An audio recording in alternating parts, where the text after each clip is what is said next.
That's just the guy with the tape measure getting it wrong and costing you 25k. So what is the worst property deal that Adam Lawrence has ever done? I think it's a relatively easy one, actually. So I bought a potential development once with a JV partner, and he had incorrectly measured the top floor.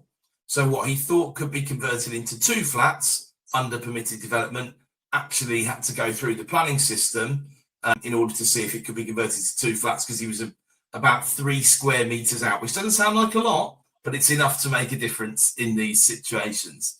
Now, the planning authority was the notorious Bristol home of all planning appeals and graveyard for most planning applications, Duncan, if I'm honest with you. So in fact, we didn't even try. We sold it off at we bought it from an auction. We sold it at another auction at an accepted loss. Big fat waste of time, energy and effort, and probably 25k that would have looked better in our respective banks to the poorer for not having. And I would have thought, this is why you use these laser measures and things like that. You don't make mistakes like this, but there we go.